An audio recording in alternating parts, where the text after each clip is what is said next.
بسم اللہ الرحمن الرحیم۔ السلام علیکم دوستو۔ حضرت عمر رضی اللہ تعالی عنہ کا دین کی خاطر سختیوں کا برداشت کرنا۔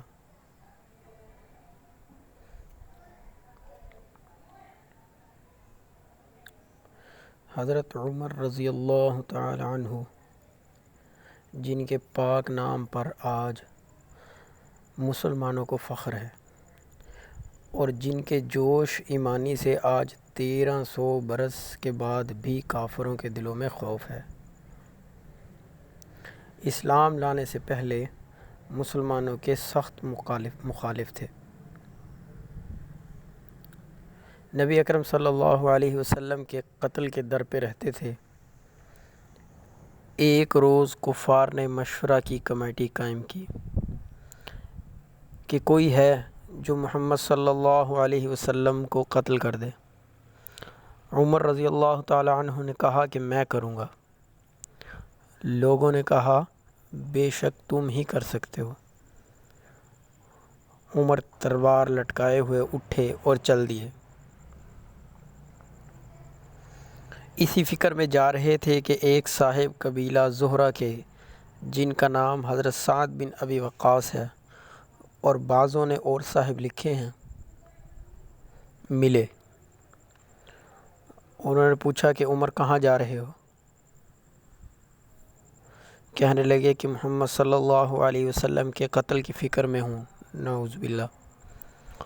سعد بن ابی وقاص نے کہا کہ بنو ہاشم اور بنو زہرہ اور بنی عبد مناف سے کیسے مطمئن ہو گئے، وہ تم کو بدلہ میں قتل کر دیں گے۔ اس جواب پر بگڑ گئے اور کہنے لگے کہ معلوم ہوتا ہے کہ تو بھی بے دین ہو گیا، لا پہلے تجھ کو نمٹا دوں۔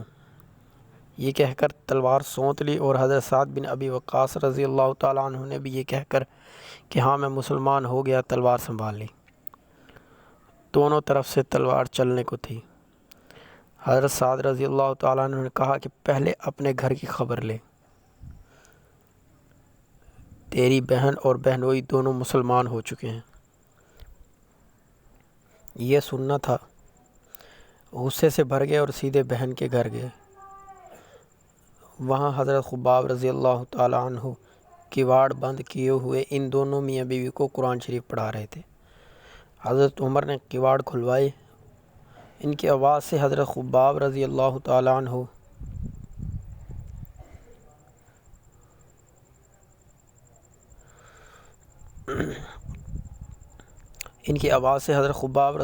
تعالیٰ عنہ جلدی سے اندر چھپ گئے اور صحیفہ بھی جلدی میں باہر ہی رہ گیا جس پر آیت قرآنی لکھی ہوئی تھی۔ ہمشیرہ کواڑ کھولے۔ حضرت عمر رضی اللہ تعالیٰ عنہ کے ہاتھ میں کوئی چیز تھی جس کو بہن کے سر پر مارا، جس سے سر سے خون بہنے لگا، اور کہا کہ اپنی جان کی دشمن تو بھی بد دین ہو گئی۔ اس کے بعد گھر میں آئے اور پوچھا کیا کر رہے تھے، یہ آواز کس کی تھی؟ بہنوئی نے کہا بات چیت کر رہے تھے۔ کہنے لگے کیا تم نے اپنے دین کو چھوڑ کر دوسرا دین اختیار کیا؟ بہنوئی نے کہا کہ اگر دوسرا دین حق ہو تب۔ یہ سننا تھا کہ ان کی داڑھی پکڑ کر کھینچی اور بے تحاشا ٹوٹ پڑے اور زمین پر گرا کر خوب مارا۔ بہن چھڑانے کی کوشش کرنے لگی تو ان کے منہ پر ایک تماچا اس زور سے مارا کہ خون نکل آیا۔ وہ بھی آخر عمر ہی کی بہن تھی۔ کہنے لگی عمر ہم کو اس وجہ سے مارا جاتا ہے کہ ہم مسلمان ہو گئے۔ بے شک ہم مسلمان ہو گئے، جو تجھ سے ہو سکے تو کر لے۔ اس کے بعد حضرت عمر رضی اللہ تعالیٰ عنہ کی نگاہ اس صحیفے پر پڑی جو جلدی میں باہر رہ گیا تھا،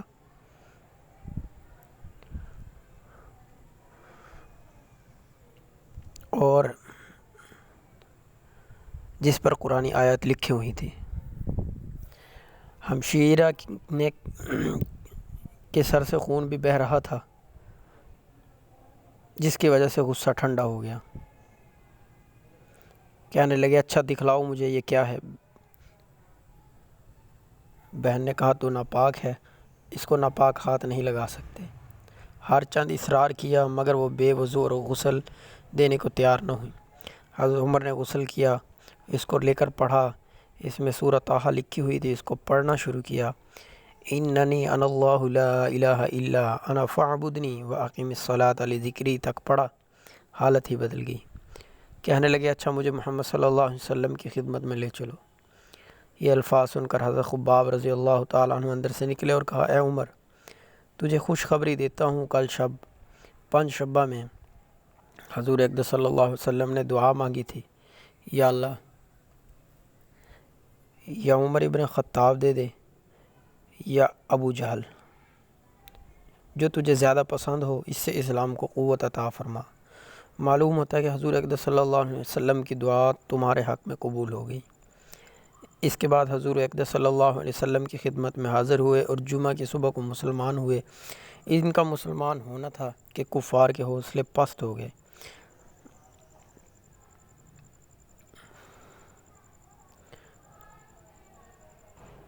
تاہم پھر بھی یہ جماعت بہت مختصر تھی اور مقابلے میں سارا مکہ تھا۔ تاہم اتنا ضرور ہوا کہ ان کے مسلمان ہونے سے مکہ کی مسجد میں نماز پڑھنے لگے۔ حضرت عبداللہ بن مسعود رضی اللہ تعالیٰ عنہ فرماتے ہیں کہ عمر کا اسلام لانا مسلمانوں کی فتح تھی، ان کی ہجرت مسلمانوں کی مدد تھی، اور ان کی خلافت مسلمانوں کی رحمت۔